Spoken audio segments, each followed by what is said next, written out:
What if everything around you, the screen in front of you, the air you're breathing, even the memories you swear are real, what if none of it is actually there? It sounds like something straight out of a sci-fi movie, but the idea that our universe might be an elaborate simulation isn't just wild speculation. Some of the brightest minds in physics, philosophy, and even tech billionaires have seriously considered this possibility. And when you start peeling back the layers, the evidence, or at least the hints, start to pile up in ways that are hard to ignore.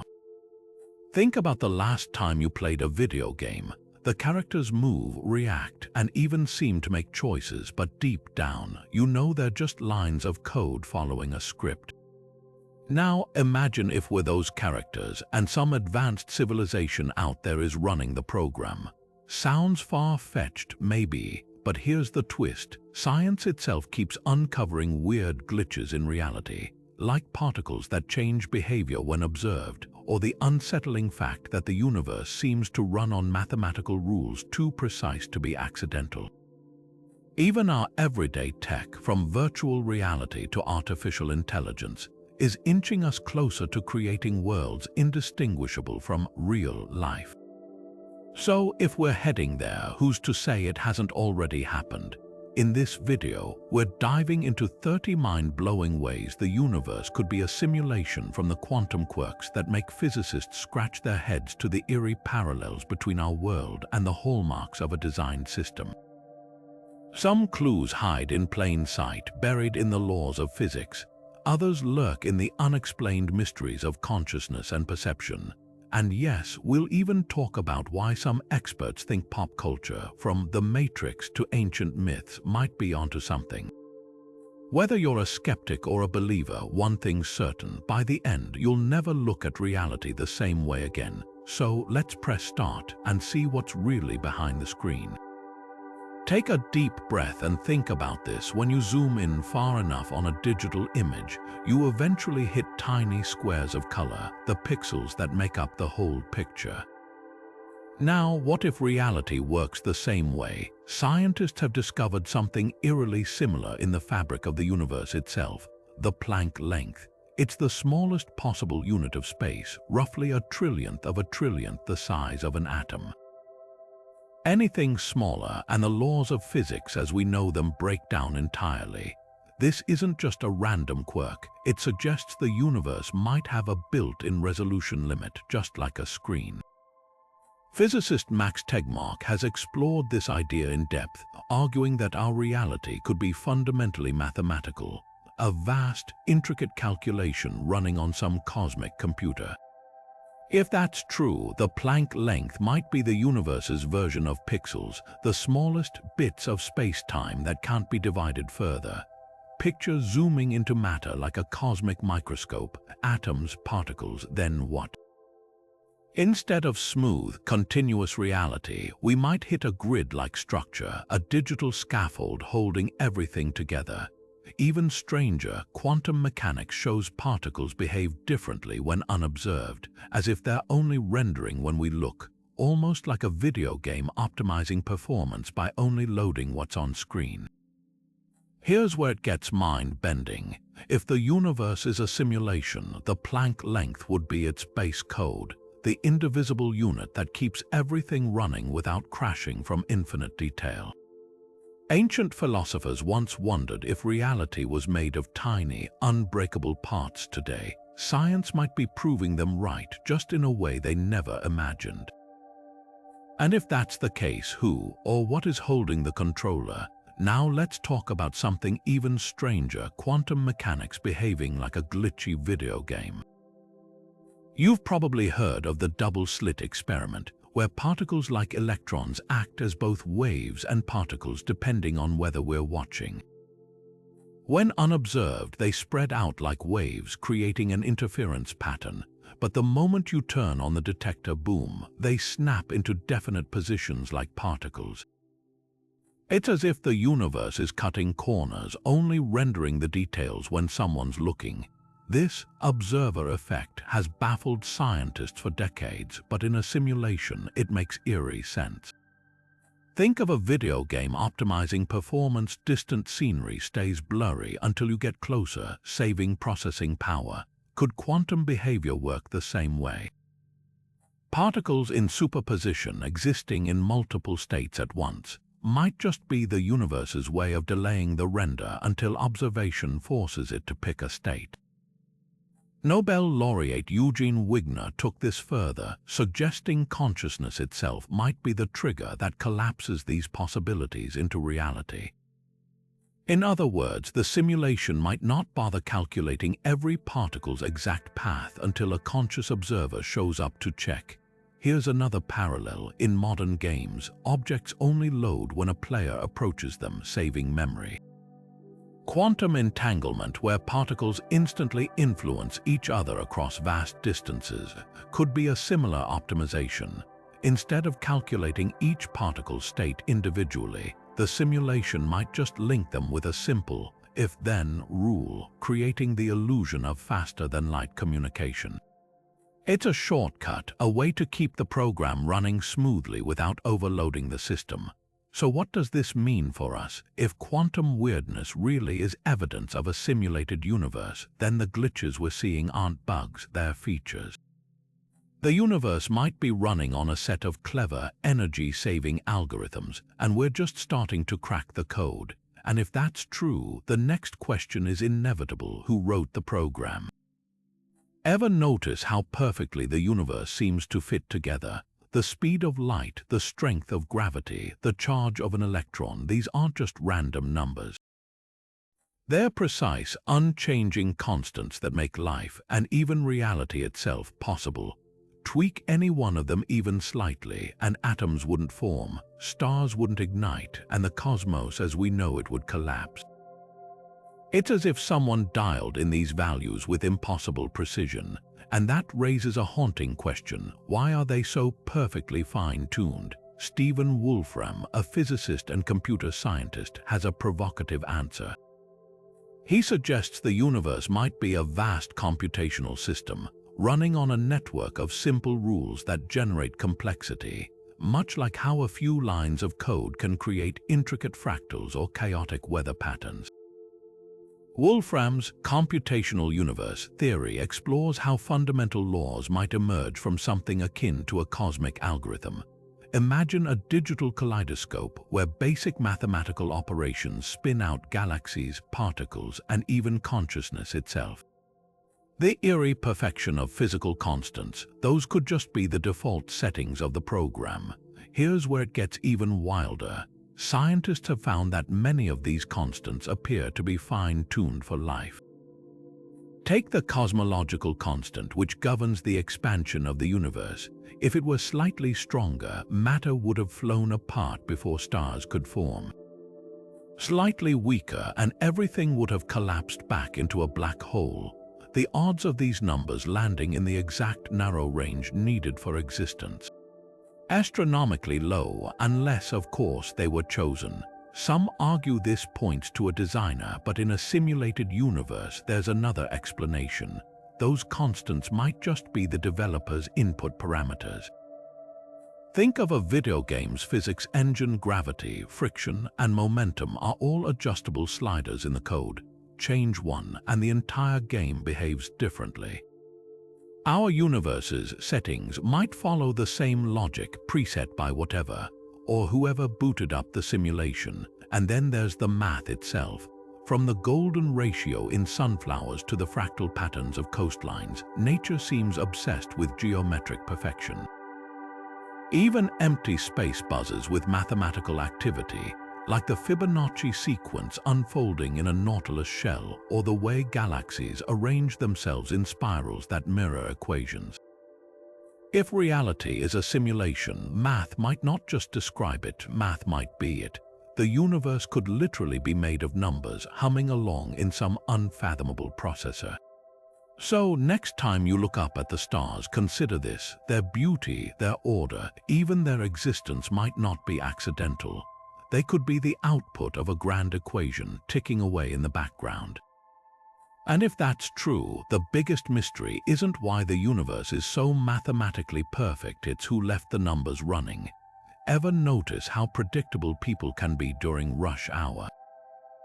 Cars move in perfect synchronized lanes, commuters take the same routes day after day, and even the timing of traffic jams feels like clockwork. It's almost as if we're following an invisible script, because in a simulated universe, we might literally be doing just that. Elon Musk once claimed the odds we're living in base reality are 1 in a billion. And when you watch human behavior at scale, it's hard not to wonder if most of us are just advanced NPCs, non-player characters running on autopilot. Think about video games again. Walk through any virtual city and you'll see crowds of NPCs going about their routines. The shopkeeper restocking shelves, the guard patrolling the same route, the pedestrians crossing streets in predictable patterns.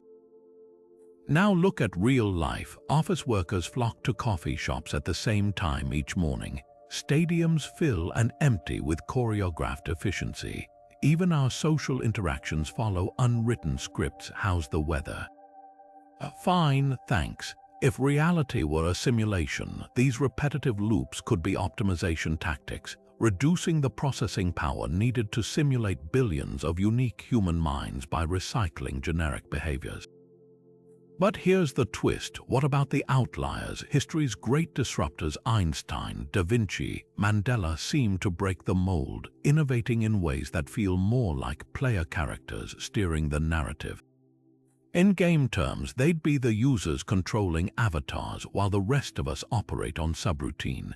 Crowd simulations in tech labs support this eerie parallel. Programmers create virtual humans with basic decision trees, and when you scale them up, they naturally form traffic jams, fashion trends, even viral misinformation, just like real societies. The difference between an NPC and a player might just be free will versus pre-written code. So next time you're stuck in line or following a routine, ask yourself, are you choosing your path, or is the simulation just rendering yours along with everyone else's? And if it's the latter, who's holding the joystick? Rendering limits, whether in a video game or the cosmos, might explain why reality feels so strangely selective. Picture flying through an open-world game like No Man's Sky. The landscape ahead isn't fully detailed yet. It generates as you approach, saving processing power. Now consider this. The observable universe works the same way. We can only see about 93 billion light-years of space, not because nothing exists beyond it, but because light from farther regions hasn't reached us yet. In simulation terms, those distant galaxies might simply be unrendered. This idea gets creepier when you think about the Mandela Effect, those collective false memories where people swear Nelson Mandela died in prison he didn't, or that the Monopoly man wore a monocle he never did. If the universe is a simulation, these glitches could be memory-saving shortcuts. When too many observers aren't actively checking a detail like a minor logo design or a historical fact, the simulation might simplify or reuse assets, causing inconsistencies. It's like a game recycling textures to save REM, except here it's rewriting our collective past. Then there's black holes, cosmic enigmas that crush matter into oblivion. But what if they're not just gravity traps? Some physicists propose they could be data compression points. Think of a zip file. Redundant information gets squashed to save space. A black hole's event horizon, where time seems to freeze from an outsider's view, might be the universe's way of archiving data it no longer needs to render in real time. Just as a game might delete distant objects to focus on the player's immediate surroundings, black holes could be the simulation's cleanup crew, permanently storing what's no longer observable. This raises a chilling possibility. If rendering limits shape reality, then the universe isn't just hiding things from us, it might be actively forgetting them. And if that's true, how much of existence is just background noise? What if our entire history is just a rough draft, a series of trial runs before the simulation settled on the version we know now?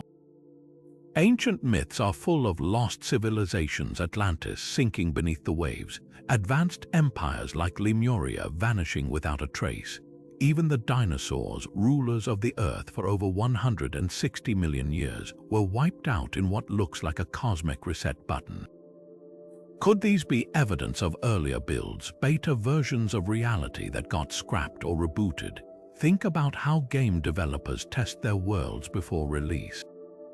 They might run simulations, tweak physics, even erase entire cities if they don't fit the final vision. Now picture Earth 65 million years ago.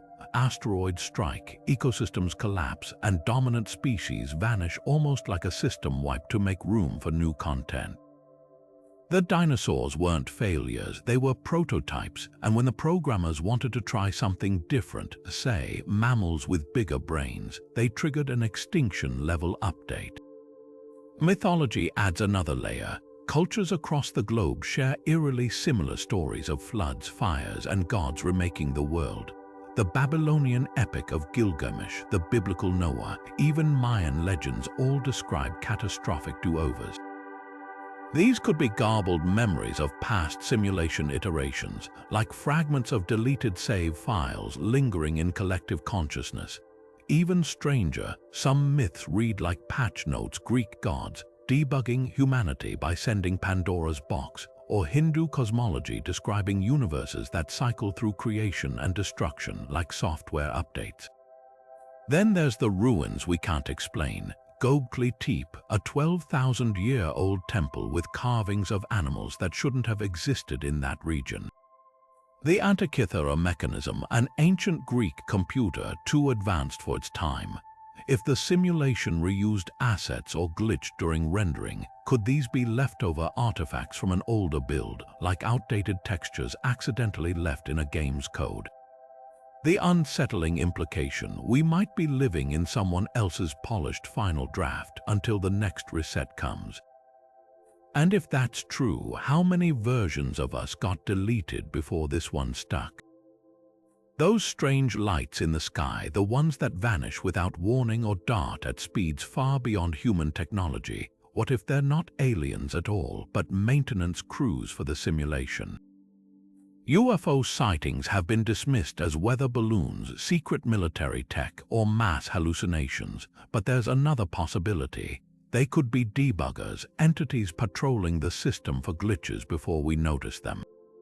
Jacques Vallée, a renowned astrophysicist and UFO researcher, proposed something even wilder. He suggested these phenomena might be part of a control system, a way for the simulation to tweak human perception without fully revealing itself. Think of a game developer logging into their own creation to fix a bug. They'd likely appear as an anomaly to the characters inside.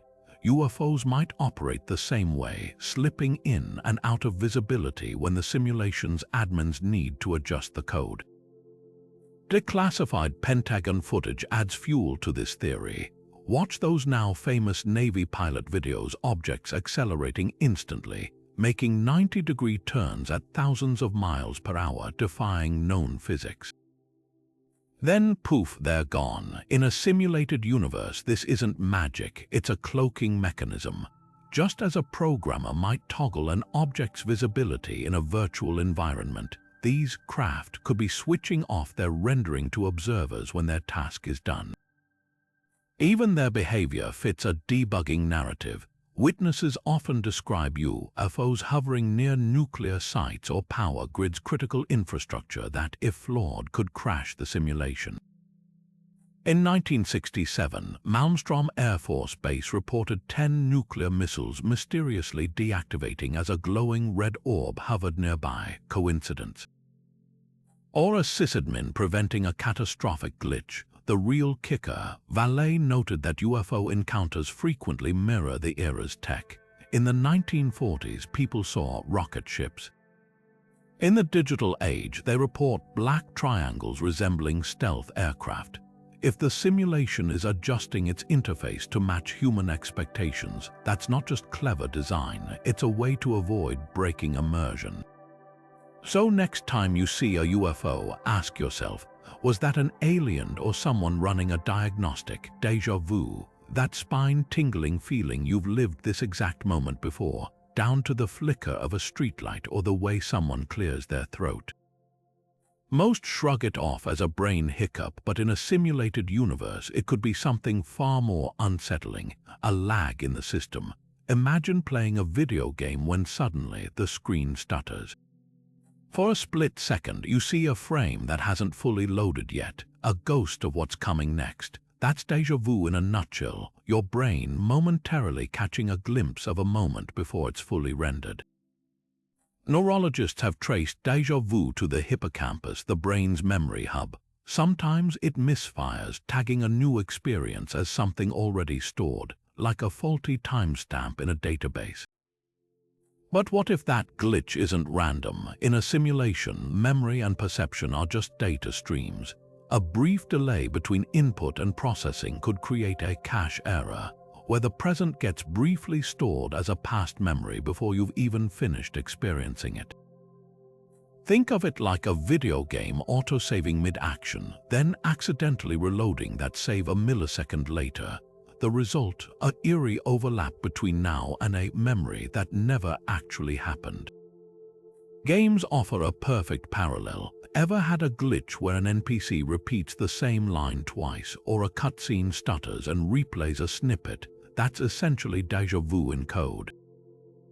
Even stranger, studies show déjà vu happens more often in high-stress situations, times when a simulation might be straining its resources, struggling to keep up with rendering complex emotional or sensory data.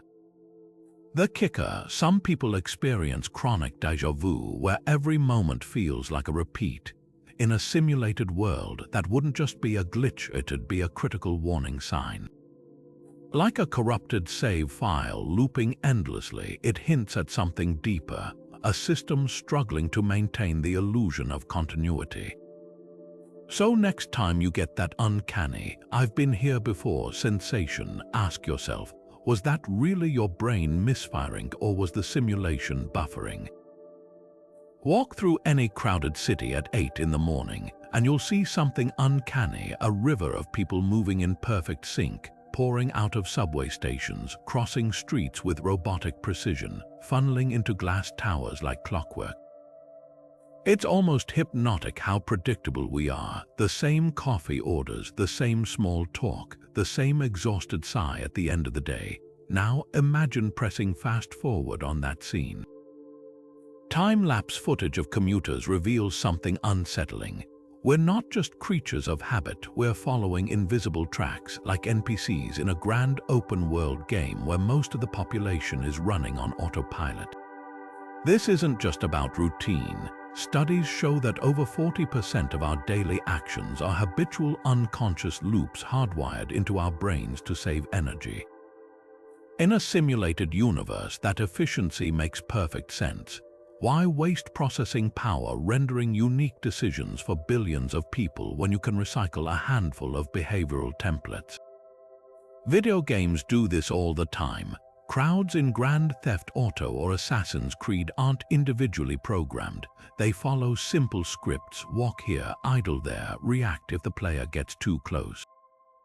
Sound familiar? It's the barista who always asks about your weekend in the exact same tone, the co-worker who recounts the same traffic complaint every Monday. These could be more than quirks. They might be evidence of optimization tactics in the simulation's code. But then there are the outliers, the people who break the mold. Think of history's great disruptors: Marie Curie overturning physics, Steve Jobs redefining technology, Frida Kahlo bending art to her vision. They don't just follow scripts, they rewrite them. If most humans are NPCs, these individuals could be something else entirely: player characters. In gaming terms, they'd be the avatars of actual users logged into the simulation, granted higher levels of agency to steer the narrative. Even their biographies fit the pattern. Innovators often describe moments of inspiration as downloads or visions, as if accessing data from outside the system. Nikola Tesla claimed entire inventions appeared in his mind fully formed, while Einstein credited his breakthroughs to thought experiments that felt more like exploring than inventing. Here's where the theory gets personal. Ever met someone who just vibrates differently? A friend who always has impossible luck? an artist who sees the world in colors you can't fathom. They might not just be special, they might be playing the game on a different difficulty setting. Meanwhile, the rest of us grind through daily quests, stuck in loops, the simulation designed to keep things stable. The chilling takeaway: if this is true, then most of our choices, what we eat, who we love, even our political views, might not be choices at all. They could be predetermined variables baked into the simulation to maintain consistency. But for those rare few who push boundaries, who create or destroy in equal measure, the rules seem to bend, and that raises the ultimate question: if you're not steering your own story, who is? Quantum entanglement, the phenomenon Einstein famously called spooky action at a distance, feels like something straight out of a cosmic horror story. Two particles separated by light years instantly mirror each other's states no matter how far apart they are. It defies logic, violates the speed of light, and makes physicists break out in a cold sweat. But what if it's not magic? What if it's just lag? Picture this: you're video chatting with someone halfway across the world. When there's network latency, their words arrive a split second late, their movements stutter, but on their end, everything's happening in real time. Now replace person with particle, and suddenly entanglement starts making sense. Those instantaneous changes might not be breaking physics. They could just be the universe's servers delaying the update. In simulation terms, entangled particles aren't communicating faster than light, they're sharing the same data stream, like two devices synced to the same cloud account. Change one and the other reflects it immediately because they're not really separate. They're two endpoints of a single line of code. China's Misha satellite proved this on a planetary scale. In 2017, it beamed entangled photons to ground stations over 700 miles apart. When one photon's polarization was measured, its twin snapped into the opposite state instantly, no delay, no middleman. If reality were a simulation, this wouldn't require faster-than-light signals. It'd just be the system updating linked variables in its database, the way a game might sync weather effects across multiple players' screens simultaneously. Here's where it gets wilder. Quantum networks today use entanglement to create theoretically unhackable encryption because any attempt to spy on the particles corrupts their shared state. But in a simulated universe, that encryption could just be a built-in failsafe. Imagine a developer preventing outside tampering by making certain code snippets self-destruct if accessed illegally. The particles aren't protecting themselves. The simulation's architecture is enforcing its own security protocols.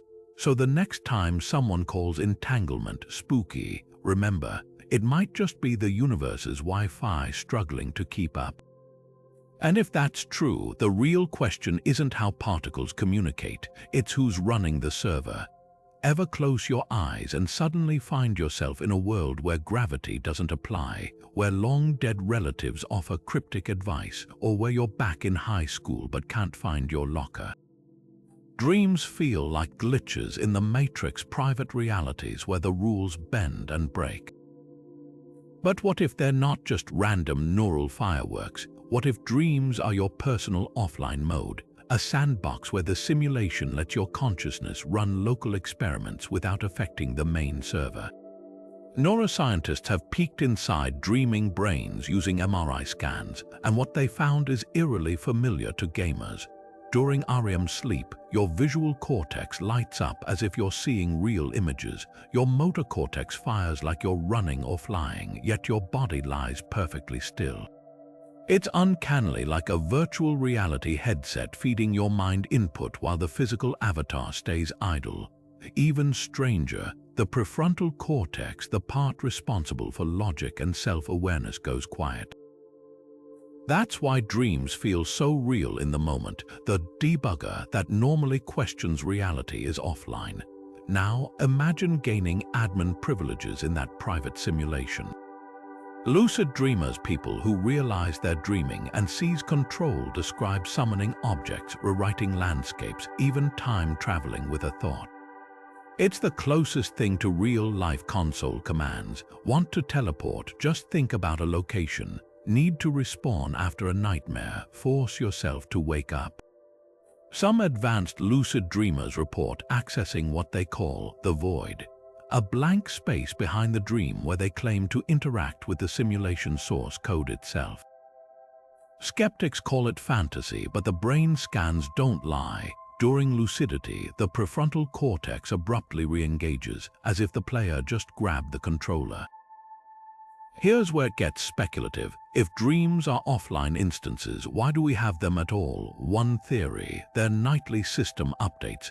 Just as games patch bugs during downtime, dreams might integrate memories, process trauma, or even test hypothetical scenarios like a beta version of tomorrow's reality. Ever wake up with a solution to a problem you couldn't crack the day before? That could be the simulation compiling overnight data. Even déjà vu might be a corrupted save file, a memory from a dream accidentally loaded into waking life. So next time you dream of flying or fighting zombies, consider this. You're not just watching a movie in your head. You might be logging into a private server where you, not some unseen programmer, get to tweak the rules. And if that's true, how much control do we really have when we're awake? Time doesn't flow at the same rate everywhere, and Einstein proved it. According to relativity, clocks tick slower near massive objects like black holes or speed up in orbit where gravity's grip weakens. GPS satellites literally experience this. Their onboard atomic clocks run faster by about 38 microseconds per day compared to Earth's surface. Engineers have to correct for this, or your map app would drift by miles within minutes. But what if this isn't just physics? What if it's proof the simulation allocates processing power unevenly? Picture a computer running multiple programs at once. The more demanding tasks, like rendering a black hole's crushing gravity, would slow down that portion of the code, creating lag. That's exactly what happens near cosmic giants. Time itself drags, as if the simulation is struggling to calculate the extreme conditions. Meanwhile, in the empty void of space, clocks hum along smoothly, fewer variables to compute. Even GPS satellites perched in weaker gravity process their slice of reality just a hair faster. It's not magic, it's resource management. A game developer would recognize this instantly. Ever noticed how complex scenes in open-world games cause frame rates to drop? The engine prioritizes what's most demanding. Black holes might be the universe's version of that slowdown. Now take this further. At the edge of a black hole's event horizon, time appears to freeze entirely from an outsider's perspective. A falling astronaut would seem to hover there forever, stretched like a paused video frame. But in simulation terms, this could be the ultimate processing bottleneck, the system hitting its limits and refusing to render what comes next. Like a corrupted save file, the data beyond that point might simply be inaccessible. Here's the kicker: if time dilation is just variable processing speed, then the simulation has built-in failsafes to prevent crashes. By slowing time in high-stress zones, it buys itself breathing room to handle the math. And that raises a startling possibility. The universe isn't just allowing these distortions, it requires them to keep running. So next time your GPS corrects itself, remember, you're not just seeing relativity in action. You're glimpsing the universe's task manager at work. The universe is unimaginably vast, trillions of galaxies, each with billions of stars, stretching farther than light has traveled since the Big Bang. Yet, despite all that real estate, we've found exactly zero traces of alien civilizations. No Dyson spheres, no interstellar radio chatter, not even a single microbial fossil on Mars. This eerie silence is the Fermi paradox, the glaring contradiction between the high probability of extraterrestrial life and the total lack of evidence for it. But what if the answer isn't about biology or technology? What if space is empty because emptiness is efficient? Nick Bostrom, the philosopher behind the simulation hypothesis, posed a chilling question. If advanced civilizations eventually create ancestor simulations, virtual worlds indistinguishable from reality, then statistically, we're far more likely to be in one of those simulations than in the original universe. And here's where the Fermi paradox dovetails eerily with his logic. Simulating a densely populated cosmos would require staggering computational power. Every alien species, every planet, every interaction rendered in perfect detail. But a universe where Earth is the only inhabited planet, that's a massive shortcut. Empty space isn't just the default state of reality. It might be the simulation's way of cutting corners, leaving most of the cosmos as an unrendered backdrop to save processing cycles. Now pull up the Hubble Deep Field image, that famous speck of empty sky that revealed thousands of galaxies when scientists pointed the telescope at it for days. Zoom in further and further. No city lights, no megastructures, just cosmic silence. It's as if the universe is screaming 404 civilization not found. In a simulation, this makes brutal sense.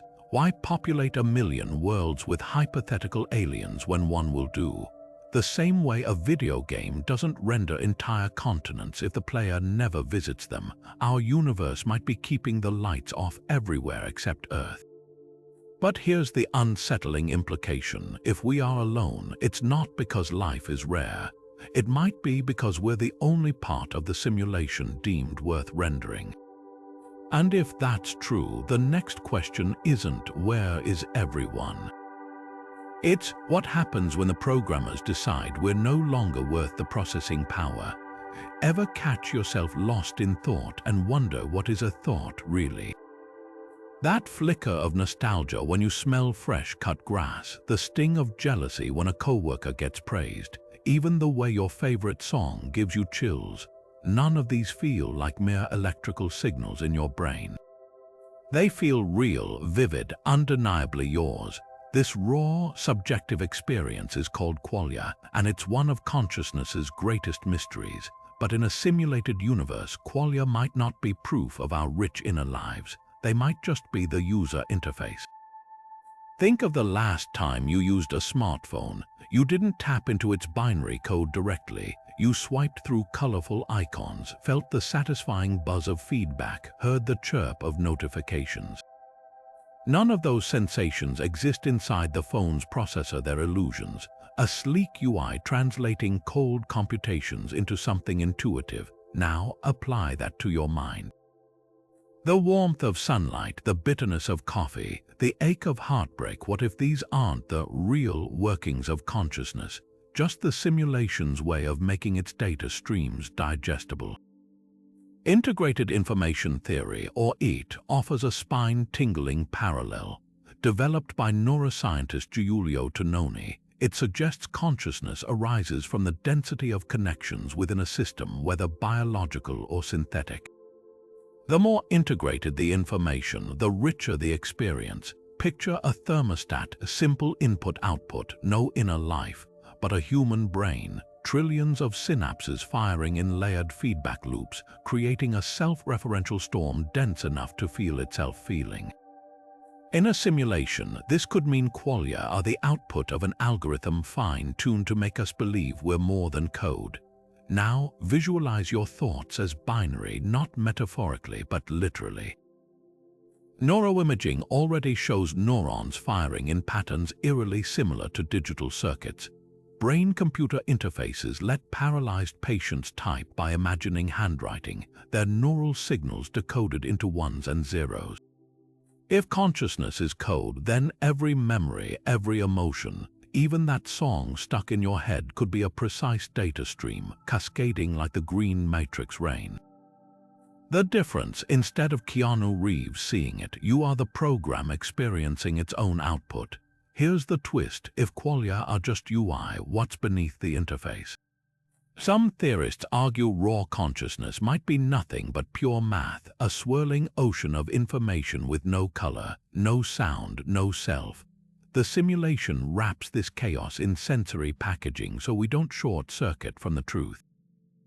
Like a VR headset smoothing jagged polygons into lush landscapes, our brains could be rendering a simplified version of reality, one where pain hurts and love warms because those metaphors keep us functioning.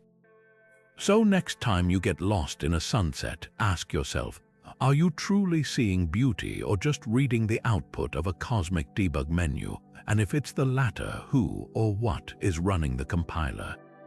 Look at a fern leaf, its delicate fronds branching off in perfect miniature copies of the whole. Follow the jagged edge of a coastline, each bay revealing smaller inlets that mirror the larger curve. These aren't just patterns, they're mathematical echoes, repeating infinitely at every scale. This eerie self-similarity is the fingerprint of fractals, geometric shapes that repeat their structure no matter how far you zoom in or out. And if the universe is a simulation, fractals might be the clearest evidence we're living inside procedurally generated code. Mathematician Benoit Mandelbrot first uncovered this hidden order in the chaos. His famous Mandelbrot set, when plotted, reveals an infinitely complex border. Zooming in reveals endless swirls, spirals, and miniature copies of the original shape. But here's the kicker, you'll find that same recursive logic woven throughout nature. Romanesco broccoli with its fractal cones looks like a vegetable sculpted by a programmer. River networks branch exactly like fractal algorithms predict. Even lightning bolts fork in patterns that mirror mathematical equations. These aren't coincidences, they're hallmarks of efficiency. In a simulated universe, fractals would be the ultimate optimization tool, a way to generate infinite complexity from a simple set of repeating rules, saving astronomical amounts of processing power. Video games have already cracked this code. Take No Man's Sky with its 18 quintillion planets, each unique yet built from fractal algorithms. The game doesn't store every mountain or creature. It seeds worlds with mathematical formulas that generate terrain, ecosystems, even weather systems on the fly as players explore. The result, a universe that feels vast and detailed but runs on elegant, lightweight code. Sound familiar? Our own cosmos operates the same way. The branching of trees, the clustering of galaxies, even the way neurons fire in your brain, all follow fractal math as if the universe is running on procedural generation. This raises a provocative thought. If nature's beauty can be reduced to equations, is the universe truly real, or just an exquisite rendering of underlying code? The deeper we look, the more reality resembles a fractal, a shimmering illusion of depth, built on nothing but recursive logic. And if that's true, then every fern leaf, every snowflake, every spiral galaxy might just be the same few lines of code echoing into infinity. A bright tunnel, a flood of memories, a voice calling you toward the light. Near-death experiences sound eerily similar across cultures and centuries, as if following some universal script. But what if that script isn't spiritual? What if it's the simulation's reboot sequence kicking in when the system detects a critical failure in your biological hardware? Take Pam Reynolds' famous case. In 1991, surgeons drained the blood from her brain to operate on a life-threatening aneurysm, clinically flatlining her for over an hour. Yet she later described floating above her body, watching the procedure in precise detail, even recalling conversations and tools no unconscious person could know. More haunting, she recounted moving through a tunnel toward a radiant light, encountering deceased relatives, and experiencing an overwhelming life review, moments flashing by like scenes from a film. Skeptics dismiss this as hallucination, but in a simulated reality, it could be something far more technical, a graceful shutdown protocol. Think of your computer crashing. Before the screen goes black, you might see error messages, spinning wheels, or last-ditch attempts to save data. Now imagine your consciousness running the same emergency routine. The tunnel effect, that could be the simulation's visual representation of neural pathways disconnecting in sequence, like lights flickering off down a corridor. The life review, a rapid data backup, your memories being indexed and stored before the system resets. Even the being of light people describe, often interpreted as divine, might just be the simulation's default admin avatar guiding corrupted processes to a safe closure. Modern tech offers unsettling parallels. Particle simulations can recreate near-death visuals with chilling accuracy. Programmers modeling neural networks have seen eerily similar patterns emerge when artificial systems overload, data streams collapsing inward, creating tunnel-like artifacts before termination. Even virtual reality headsets sometimes produce light at the end of the tunnel effects during hardware failures, a quirk of pixelated displays losing sync. The implications are profound. If near-death experiences follow predictable patterns, it might not be because souls share a universal journey. It could be that consciousness runs on standardized software. And when that software detects impending termination, it triggers the same fail-safe sequence every time. So the next time someone recounts floating toward a radiant light, ask yourself, were they glimpsing the afterlife or just the simulation's blue screen of death? Imagine drifting through the endless void of space completely alone when suddenly, poof, you wake up, not as a person, not even as a living creature, but as a floating, fully conscious brain, formed entirely by chance from the random collisions of particles in the emptiness. No body, no past, just pure awareness blinking into existence for a fleeting moment before dissolving back into the chaos. This isn't science fiction, it's the Boltzmann brain paradox, one of the most unsettling ideas in physics, and it might just be another clue that our universe is running on borrowed processing power. The theory traces back to Ludwig Boltzmann, a 19th-century physicist who suggested that in an infinite universe, even the most improbable events must happen eventually. Given enough time, atoms bouncing around in the void could spontaneously arrange themselves into a functioning, self-aware mind. No evolution, no biology, just pure accident. Statistically, these phantom brains should outnumber real, biologically evolved minds like ours by an unimaginable margin. So why aren't we all Boltzmann brains? The answer could lie in the simulation itself. Think of a corrupted video game save file where random chunks of data glitch into semi-functional objects, a floating NPC with no backstory, a weapon that shoots but has no model. Boltzmann brains might be the cosmic equivalent, artifacts of the simulation's background noise, brief flickers of consciousness that emerge when the code hiccups. Here's where it gets eerie. If the universe is truly infinite and eternal, these rogue minds should be everywhere, yet we don't see them, unless, of course, the simulation has built-in safeguards to prevent them. A well-designed program wouldn't waste resources rendering consciousness where none is needed. Empty space stays empty, except for the rare, intentional observers like us. The fact that we aren't Boltzmann brains could be a telltale sign that reality is curated, its parameters fine-tuned to avoid such glitches. Even the laws of thermodynamics, which make spontaneous brain formation astronomically unlikely, might just be the universe's way of maintaining system stability. Now picture this: deep in some distant void, a cluster of particles does briefly align into sentience. For a nanosecond, it experiences something: confusion, terror, maybe even the illusion of a lifetime of memories before disintegrating back into the dark. In a simulated universe, that brain wouldn't just be a fluke. It'd be a stress test, a cosmic debug mode revealing the fragile seams of the code. And if that's true, the real question isn't why Boltzmann brains exist. It's why the simulation works so hard to make sure they don't. A patient swallows a sugar pill, convinced it's a powerful painkiller. Within minutes, their agony fades, not because of chemistry, but because their brain believes relief is coming. This is the placebo effect, one of medicine's most baffling phenomena, and in a simulated universe, it might be the closest thing we have to cheat codes. Clinical trials have documented placebo miracles for decades. In one famous study, patients with bleeding ulcers were given sham surgeries doctors merely pretended to operate. Yet nearly 80% healed as if they'd had real procedures. Another trial saw asthma sufferers inhale salt water, falsely told it was bronchodilators. Their airways opened on cue like characters in a game granted instant buffs.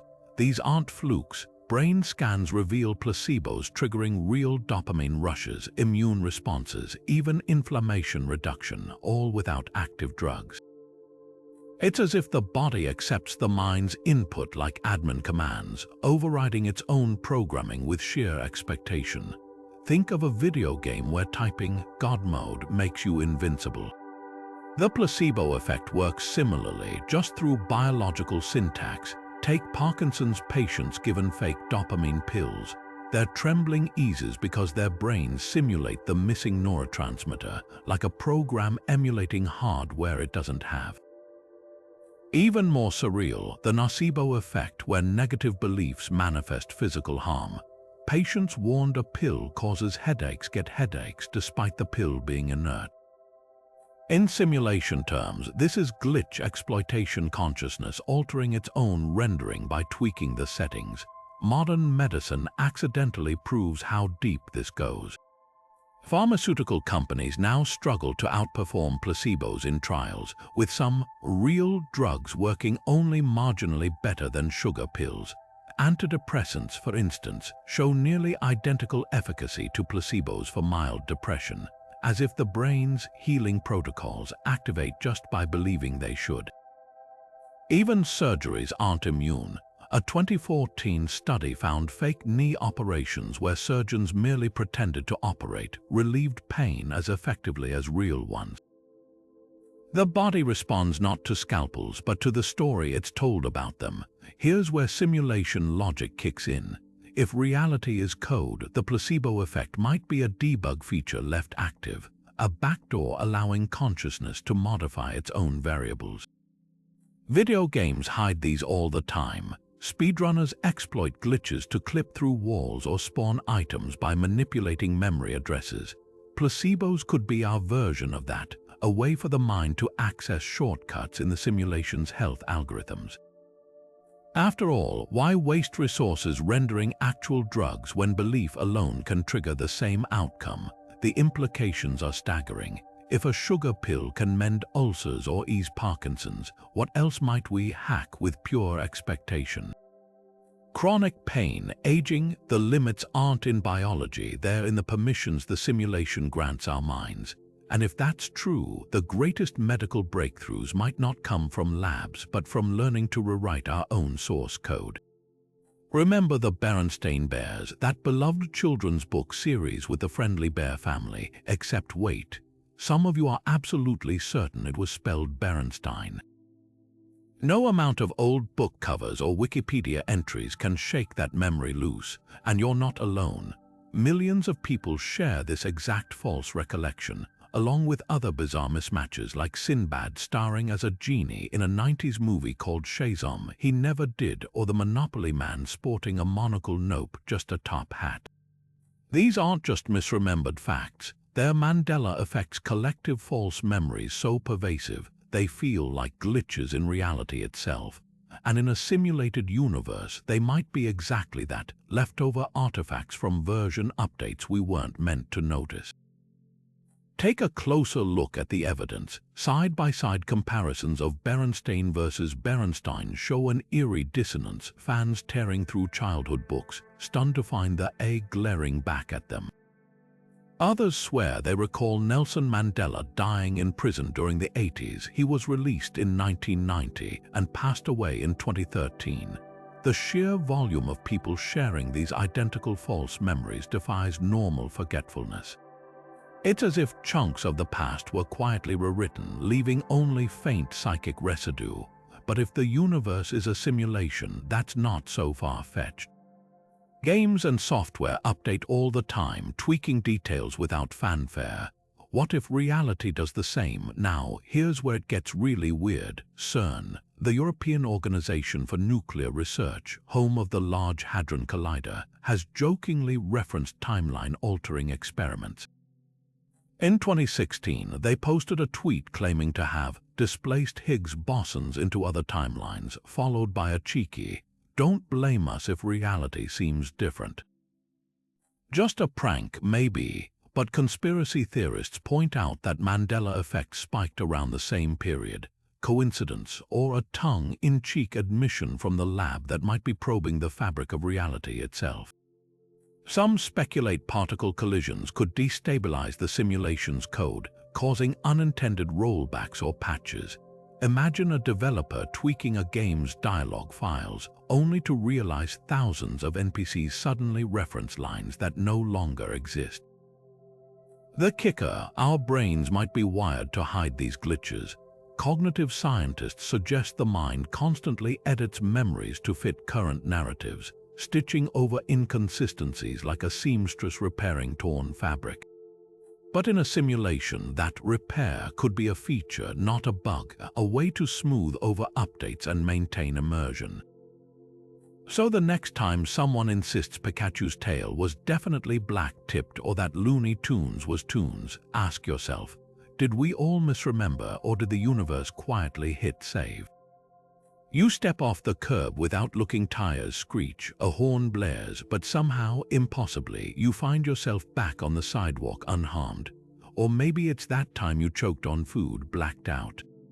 Then suddenly coughed it up with no memory of how. These aren't just close calls. They might be proof you're stuck in a cosmic respawn loop, an idea called quantum immortality, where consciousness jumps between branching timelines every time you should have died. Picture Schrödinger's cat, the famous thought experiment where a cat in a box is simultaneously alive and dead until observed. But here's the twist: in the many worlds interpretation of quantum mechanics, both outcomes happen, splitting the universe into separate timelines. Now replace the cat with you. Every near-death experience could be a fork where, in most branches, you perish, but your consciousness only continues in the realities where you survive. Like a video game reloading from the last checkpoint, you'd never experience death, just an unbroken string of improbable survivals. This gets eerie when you examine extreme cases. Russian roulette survivors reporting their gun misfired every time. Plane crash witnesses insisting they felt the impact, only to blink and find themselves still aboard before takeoff. These accounts mirror exactly what quantum immortality predicts: that consciousness glides past death into the nearest viable timeline, leaving behind a corpse in parallel realities. Even the brain plays along. Studies show people who have cheated death often develop nostalgia for unlived lives, sensing phantom memories of timelines where they didn't make it. Video games offer a chilling parallel. When your character dies, you don't vanish. You restart from the last save point, oblivious to the doomed attempts. Quantum immortality suggests we're all living that loop, with the universe as our rogue-like dungeon. Each game over just boots us to a slightly different seed where the bullets missed, the brakes held, the tumor stayed benign. The catch: eventually, you'd find yourself in increasingly bizarre timelines where survival defies all odds. A 90-year-old with untreated cancer, the sole survivor of planetary disasters. So next time you dodge death by inches, consider this: maybe you didn't. Maybe somewhere in the multiverse there's a grave with your name on it, and you just keep respawning into the branches where the dice keep rolling in your favor. And if that's true, how many times have you already lost the game without remembering? Ever watched a cat fall from a bookshelf only to seemingly teleport mid-air and land perfectly on its feet? Or seen a glass tip over the edge of a table, then inexplicably snap back like it hit an invisible undo button? These aren't just viral oddities. They might be the universe's version of a software glitch, tiny, fleeting moments where the simulation stutters, revealing the seams in its code. Take the case of the falling cat videos that flood the internet. Felines defy physics daily, twisting in mid-air with impossible precision, almost as if their movements are pre-rendered animations rather than real-time physics calculations. Scientists call this the writing reflex, but watch enough clips and you'll spot moments that feel off. Cats landing before their paws fully extend, or falling through objects for a frame before correcting. In a simulated world, these could be minor rendering errors. the system skipping a few frames to keep up with rapid inputs, like a game struggling to animate a high-speed action. Then there's Reddit's Glitch in the Matrix community, a treasure trove of first-hand accounts that read like bug reports. Users describe watching pedestrians vanish mid-step, hearing phantom knocks with no source, or entire conversations repeating verbatim as if stuck in a loop. One thread details a man who swears he saw a bird freeze mid-flight for 10 seconds, suspended in air like a paused video before suddenly continuing its path. Another recounts a car license plate cycling through random numbers before settling like a texture failing to load properly. Skeptics dismiss these as memory lapses or optical illusions, but the sheer volume of identical reports is hard to ignore. Real-world physics fails add another layer. Viral clips show soccer balls curving through goalposts, drones passing straight through tree branches, or coins rolling uphill against gravity. Engineers might blame camera angles or friction, but simulation theory offers a simpler explanation. Collision detection errors. In video games, objects sometimes clip through each other when the engine miscalculates their hitboxes. Our universe could have similar hiccups, brief moments where the simulation's physics engine lags or overlooks an interaction. Even nature isn't immune. Ball lightning, a rare phenomenon where glowing orbs float unpredictably before vanishing, defies every known law of electromagnetism. Scientists still can't replicate it reliably. In a simulated reality, it might just be a visual artifact, a particle effect that escaped its intended boundaries. Or consider quantum tunneling, where particles phase through barriers they shouldn't logically penetrate. Physicists treat it as probability math, but it looks an awful lot like a programming oversight. An object slipping through a wall because the system didn't flag it as solid. The eerie takeaway: glitches aren't proof the simulation is flawed, they're proof it's optimized. A perfect universe would demand infinite processing power. But a universe that occasionally cuts corners, that's just smart coding. So the next time your keys vanish from where you swear you left them, don't blame your memory. Blame the devs. That flutter in your chest when you see someone you love, the way your stomach drops during an argument. What if these aren't just feelings, but finely tuned algorithms running in the background of the simulation? Imagine emotions as lines of code, with love and anger serving as reward-punishment mechanisms to keep us engaged in the system. Your brain's dopamine pathways light up like a slot machine hitting the jackpot when you achieve a goal or receive affection, while cortisol floods your system during stress like an error message flashing red. Think about how artificial intelligence processes emotions today. Chatbots mimic empathy by analyzing patterns in human speech, generating responses calibrated to soothe or excite. They don't feel, they compute. Yet, when you break down human emotions, the parallels are unsettling. Romantic love triggers the same neural circuits as addiction, flooding the brain with chemicals that reinforce bonding, exactly how a game designer would keep players invested in a quest. Anger, that's the system's conflict engine kicking in, a burst of adrenaline to sharpen focus when obstacles arise. Even grief could be a failsafe, ensuring social ties aren't discarded lightly. Now picture this: a human heart not as a fleshy pump, but as a circuit board etched with microscopic pathways.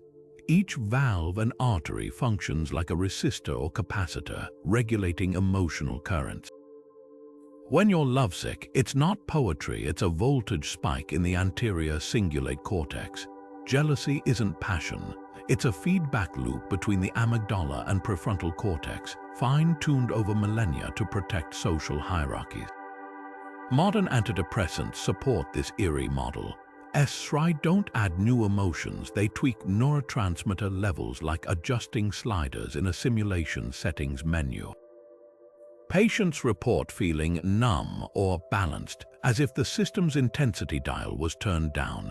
Meanwhile, psychedelics like psilocybin appear to reboot neural networks, dissolving rigid thought patterns like a corrupted file being defragged.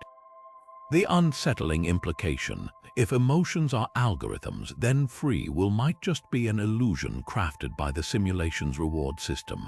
Every act of courage, every moment of despair, pre-programmed responses to keep the story compelling.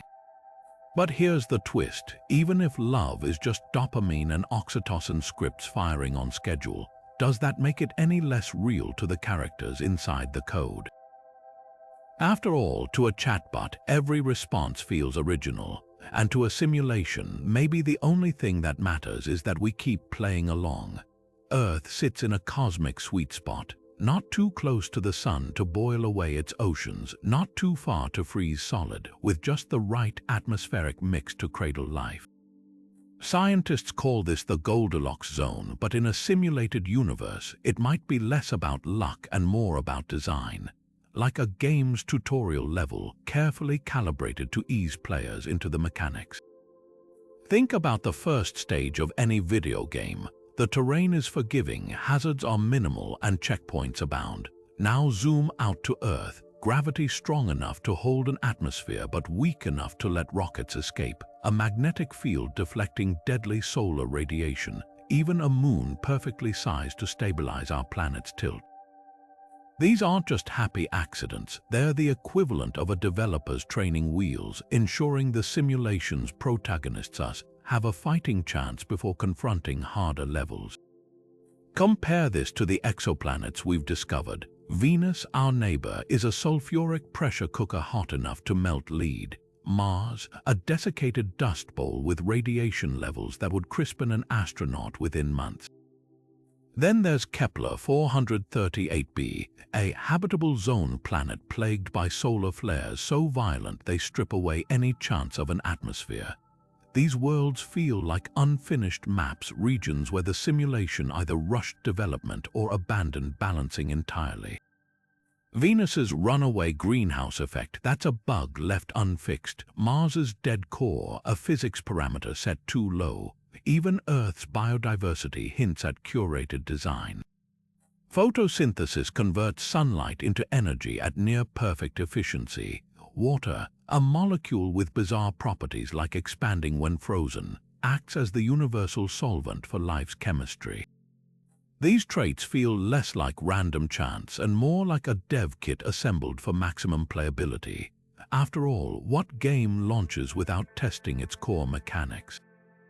The terrifying implication: if Earth is the tutorial, what comes next? The simulation might be prepping us for levels where the training wheels come off: a climate crisis, asteroid threats, or even first contact.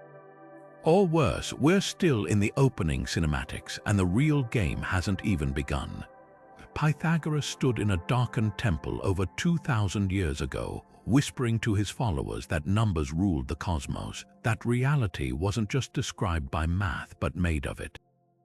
Today, physicists are uncovering evidence he might have been onto something terrifyingly literal. At the heart of quantum mechanics, in the spin of electrons, even in the way galaxies spiral, there's a recurring whisper: the universe doesn't just use mathematics. It is mathematics. Take Plato's solids, those perfect geometric shapes he claimed built the cosmos. The tetrahedron, cube, octahedron, each corresponded to fire, earth, air. Ancient mysticism, maybe, but zoom into a quark, the fundamental particle inside every atom, and you'll find its properties obey exact geometric symmetries, rotating in mathematical patterns that mirror those same Platonic forms. It's as if the universe assembled itself from an invisible toolbox of perfect shapes, each particle a tiny polyhedron clicking into place. String theory takes this further, suggesting all matter vibrates in hidden geometric dimensions like notes on a cosmic instrument. Then there's the golden ratio, the irrational number 1.618, that appears in everything from Nautilus shells to spiral galaxies. Sunflower seeds align in golden spirals to maximize packing efficiency. Hurricane clouds whirl in the same logarithmic curves. Even the human ear's cochlea coils at this exact ratio. Coincidence? Unlikely. In a simulated universe, the golden ratio would be a prefabricated algorithm, a ready-made formula for optimizing growth and structure. reused across scales to save processing power. Max Tegmark's mathematical universe hypothesis pushes this to the limit. He argues reality isn't just described by math, but is fundamentally a mathematical structure, an abstract web of equations that becomes space, time, and particles when observed. Think of a 3D game environment. What you see as mountains and rivers is, at its core, just numbers calculating vertices and textures. Tegmark suggests our cosmos runs the same way. The equations don't model reality. They are reality, with consciousness acting as the renderer that translates them into experience. Here's the proof hiding in plain sight. Physics keeps finding that wildly complex phenomena reduced to elegant equations. Einstein's E equals mc squared packs the energy of stars into 5 symbols. The Standard Model condenses all known particles into a single mathematical framework. Even chaos has order. The fractal patterns of coastlines and stock markets trace back to iterative equations. If the universe were a simulation, math wouldn't be its language, it'd be its bricks and mortar. So next time you solve an equation or admire a snowflake's symmetry, consider this: you might not be discovering math, you might be reading the simulation's source code. And if that's true, who or what wrote the program? What if our simulation isn't the only one? Think of a dream where you wake up only to realize you're still dreaming, layers deep in a reality that never truly ends. This isn't just the plot of Inception, it's a startling possibility baked into the fabric of existence itself. Hindu cosmology describes the universe as the dream of Brahma, the creator god, who himself sleeps within the dream of a higher being, ad infinitum. An endless hall of mirrors where every reality contains another, smaller version of itself. If our cosmos is a simulation, there's no reason to assume it's the top level. We could be nested inside countless others, like a cosmic Drost effect where the same image repeats forever in infinite regression. Modern physics toys with this idea too. The multiverse theory suggests our universe might be one bubble in a vast foam of parallel realities, each with its own laws of physics. But in a simulated framework, those bubbles could be server instances, separate but interconnected simulations running inside a parent reality's hardware. Imagine a game developer testing multiple versions of a virtual world simultaneously, tweaking variables in each to observe outcomes. Our universe might just be one tab open in a browser of billions, with some hyper-intelligent civilization monitoring the data. The Drost effect offers a chilling visual metaphor. Look at a vintage cocoa tin where a woman holds a tray bearing the same tin, which in turn shows her holding it again, looping forever. Reality might function the same way. Zoom into the quantum foam of space-time, and you could find microscopic black holes containing entire universes, each with their own quantum foam, their own black holes, their own nested realities. Russian doll cosmology isn't just poetic. Some physicists argue it's mathematically inevitable. If information can't be destroyed, as quantum mechanics insists, then black holes might not be endpoints. They could be cosmic USB drives, storing entire simulations within their singularity. Here's where it gets meta. If we're inside a simulation, our creators might not be gods or aliens, but players in another layer of the game. Their world could itself be a simulation, designed by entities in a higher level, and so on. The recursion might never end. The developer of one layer is the NPC of another. This isn't sci-fi, it's a logical extension of the simulation hypothesis. After all, if we're close to building convincing virtual worlds, why wouldn't our simulators have done the same? Even glitches support this. Mandela effects, déjà vu, or quantum anomalies could be artifacts bleeding through from overlapping layers, like hearing echoes from a parallel simulation's audio files. Ancient mystics spoke of peeling back veils to see the true reality behind the illusion. Modern programmers know this intimately. Every virtual world has an outside context, a terminal window where the code runs. If we're in a nested simulation, the ultimate truth might not be a divine presence, just another user in another reality debugging their creation. And if that's the case, how many layers up do we have to go before someone hits escape? Galaxies spin too fast, so fast, in fact, that they should tear themselves apart. The math doesn't add up. Their visible stars and gas don't provide nearly enough gravity to hold them together, yet somehow they stay intact. Scientists call this invisible glue dark matter, a mysterious substance that outweighs normal matter 5 to 1. But here's the catch: after decades of searching, we've never directly detected it.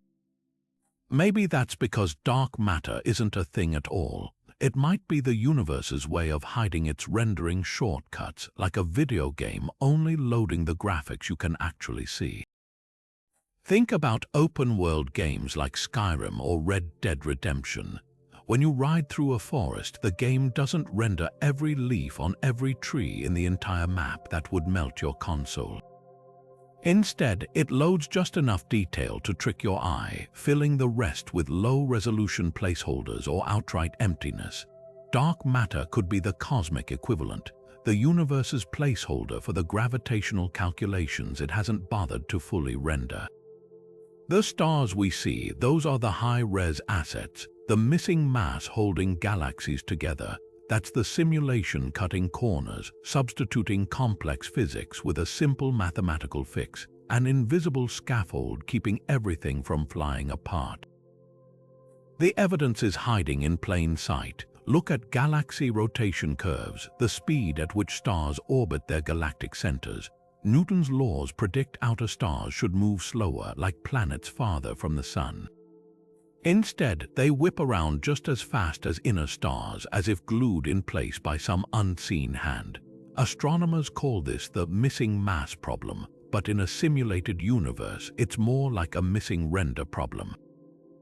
The system might be fudging the numbers, applying extra gravity where needed to keep the celestial mechanics smooth without overloading the processor.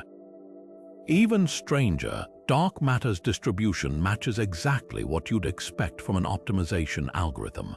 It clumps in halos around galaxies, precisely where extra gravity is needed to stabilize them, but avoids dense regions like planetary systems, places where the simulation can rely on visible matter to do the heavy lifting. It's eerily efficient, like a programmer minimizing resource usage by only applying patches where absolutely necessary. Modern telescopes have even caught the universe in the act. Gravitational lensing, where massive objects bend light like a magnifying glass, reveals phantom gravity wells with no visible source. These dark matter halos warp space-time exactly where the simulation's math demands it, not where actual matter exists.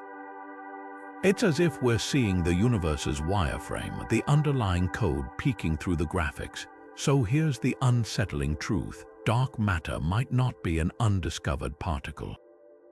It could just be the simulation's lazy way of balancing the books, a cosmic cheat code to keep galaxies spinning smoothly without calculating every atom. And if that's the case, the real mystery isn't what dark matter is. It's what other shortcuts the universe is taking right under our noses. You glance at the clock, 11:11 again. The same number flashes on license plates, receipts, even random timestamps in videos. It feels deliberate, like the universe is winking at you. These aren't just random digits. They could be cosmic Easter eggs, hidden messages left by whoever's running the simulation. Synchronicities, those uncanny coincidences that seem too perfect to be chance, have puzzled humanity for centuries. Carl Jung called them meaningful or causal connections, events tied not by cause and effect, but by some deeper, invisible thread. He believed they revealed the hidden architecture of reality, like glitches in a matrix where the code briefly shows through. Take the story of Swiss psychiatrist Jung himself, who was mid-session with a patient describing a dream about a golden scarab when, tap, tap, tap, a real scarab beetle knocked on his office window, a species almost unheard of in Switzerland.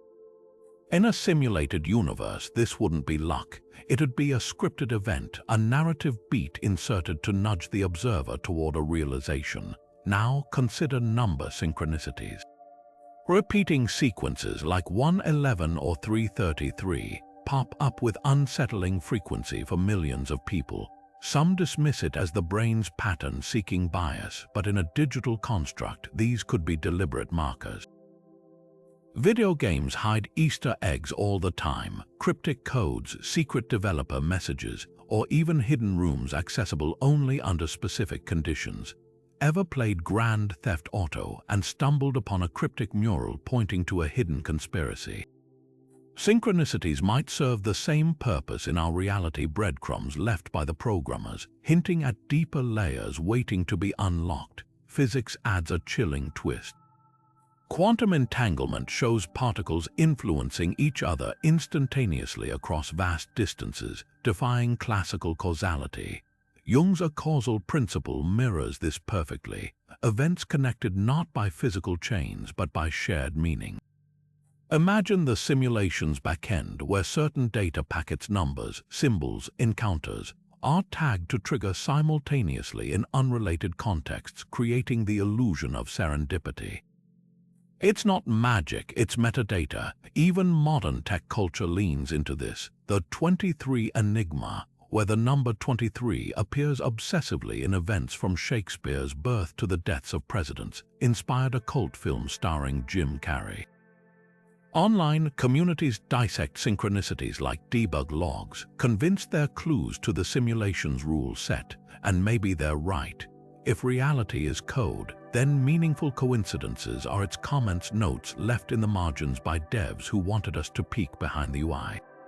So the next time you spot that repeating number or bump into an old friend, the moment you think of them, don't shrug it off, press pause, look closer. The simulation might be trying to tell you something, and the message isn't in the coincidence itself, but in what you feel when you notice it. Ever woken up and felt like your body wasn't quite yours, like you were piloting a borrowed vehicle instead of inhabiting it? That eerie sensation might not just be morning grogginess. It could be a clue that your body isn't you at all, just a biological avatar, a flesh and blood drone controlled by something far less tangible. Think of phantom limb syndrome, where amputees still feel missing limbs as if they're attached. Doctors call it neural rewiring, but in a simulated universe, it could be something far stranger, controller lag. Picture this: you're playing a VR game with haptic feedback gloves. When you reach for an object, there's a tiny delay between your movement and the virtual hand responding. Now imagine that glitch translated to biology. Phantom limb pain could be the equivalent of your real appendage, the one outside the simulation, still sending signals while the avatar struggles to sync. Even stranger, some amputees report being able to move their phantom limbs, flexing non-existent fingers or toes on command.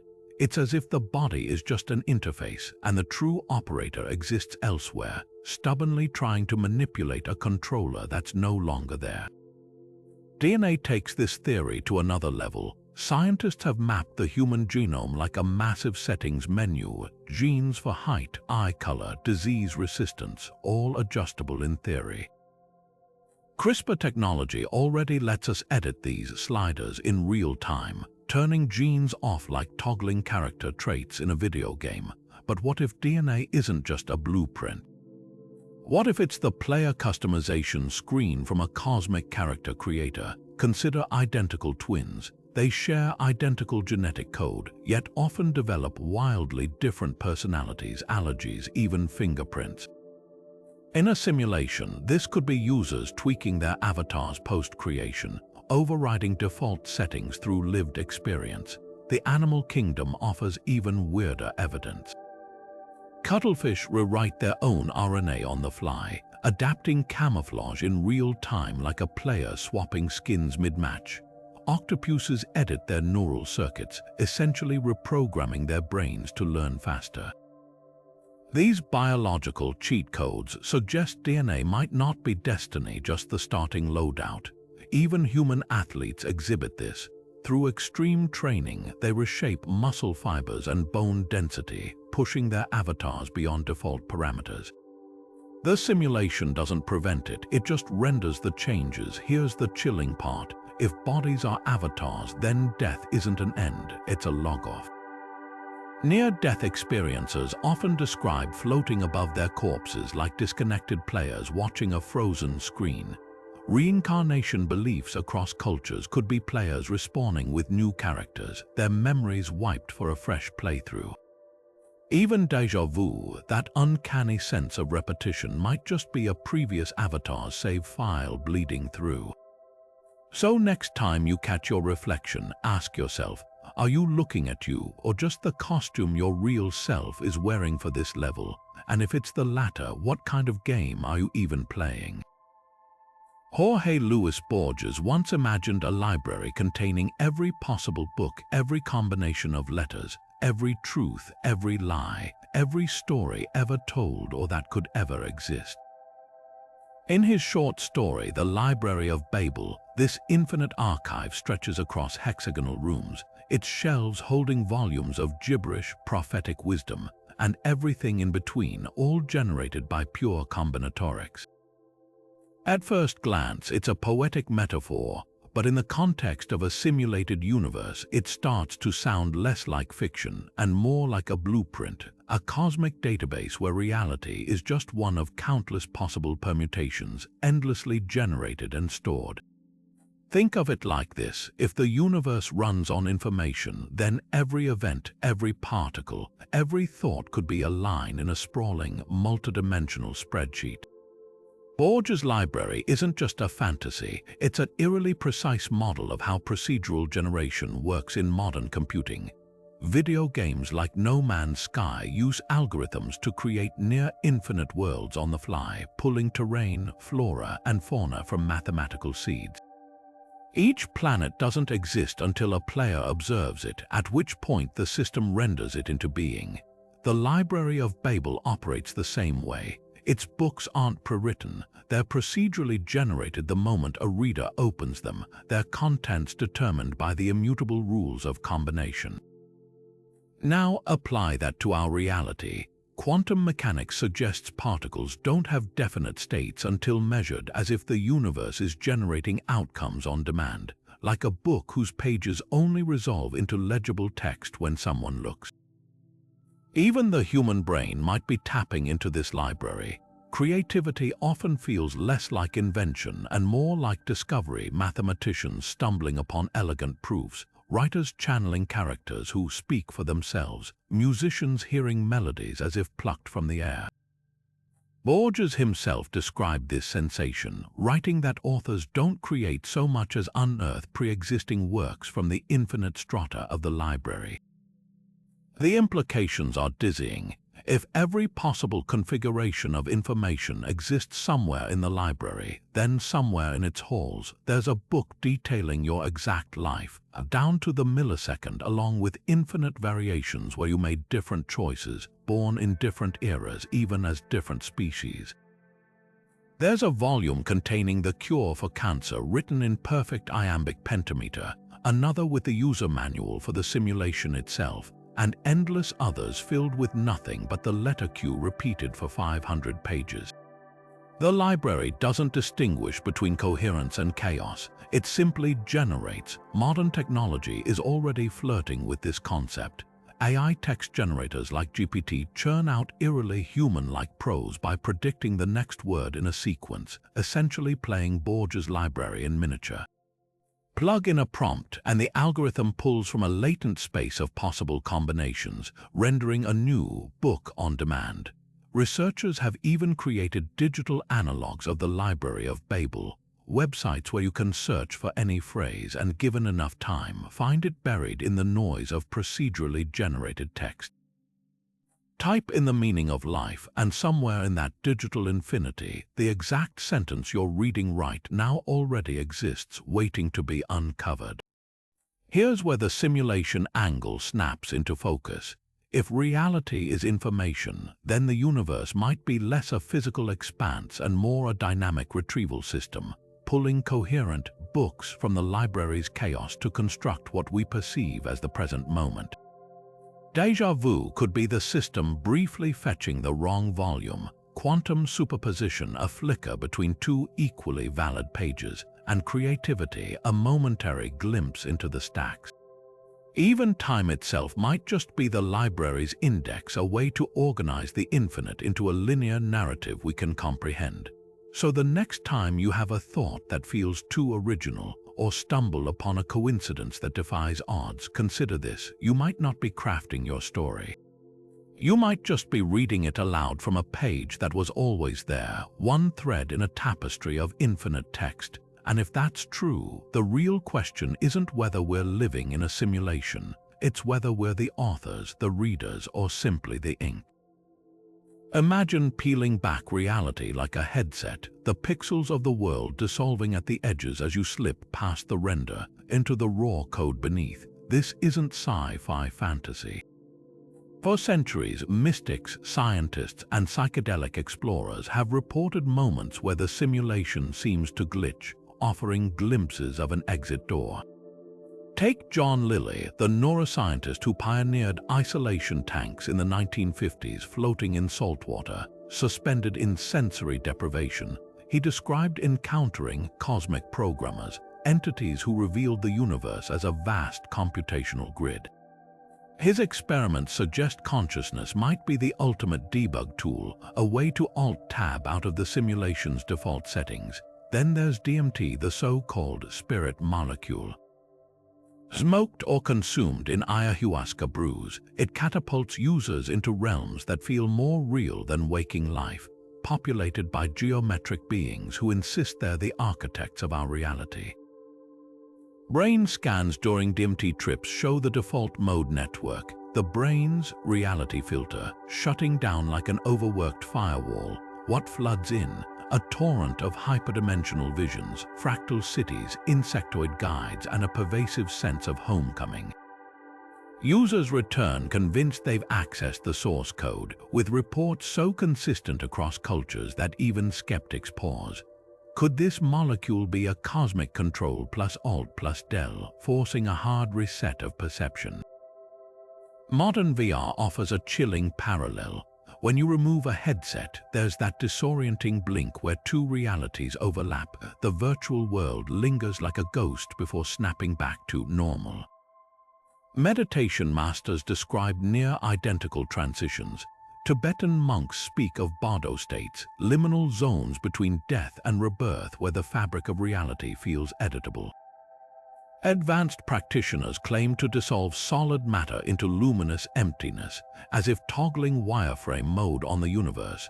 Even secular mindfulness studies confirm meditators can mute the brain's reality constructs, briefly quieting the neural chatter that stitches together consensus experience.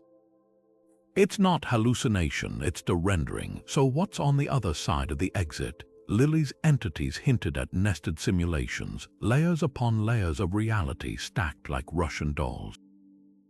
DMT voyeurs report downloading impossible knowledge equations that vanish upon waking, languages never heard yet fluently spoken. Maybe breaking the simulation isn't about escaping, but waking up to the fact that you're both the player and the programmer, trapped in a cosmic game of hide and seek with yourself. The ultimate glitch, realizing there's no headset to remove because you are the interface. Let's take a step back and piece together what we've uncovered. The quantum realm behaves like a glitchy rendering engine, particles popping in and out of existence when observed, entangled photons communicating faster than light, as if the universe is cutting corners to conserve processing power. Then there's the eerie predictability of human routines, the way crowds move like NPCs on looping scripts, with only a rare few seeming to break free and rewrite the narrative. Physical constants are dialed in with impossible precision, as if someone fine-tuned the simulation settings to allow life to exist. And let's not forget the Mandela effects, those shared false memories that feel like patches in reality's code, updating without our consent. But here's the real question: does it matter? If we're living in a simulation, would that knowledge change how you approach each day? some might shrug and carry on, reasoning that even if this isn't base reality, it's the only one we've got. Others might see it as a challenge. If the rules are programmable, maybe consciousness can hack them. Why settle for NPC status when you could be the player? The most unsettling possibility, that we're already doing exactly what the simulation designed us to do, questioning it. Now think about your own life. Ever experienced a moment that felt off? A déjà vu so strong it froze you in place? A coincidence too precise to be random? That's what the comments are for. Tell us about your glitches, the cracks where the simulation showed through. As we zoom out from this pale blue dot, watching Earth shrink into the cosmic pixelation of stars and galaxies, one last thought lingers. Whether we're in a simulation or not, the mystery itself is what keeps us searching, creating, pushing against the edges of the unknown, and maybe that's the whole point. The universe, real or rendered, isn't just something we observe. It's something we shape with every question we dare to ask. So keep looking up, keep questioning. And who knows, the next glitch you notice might just be the clue that cracks the code wide open.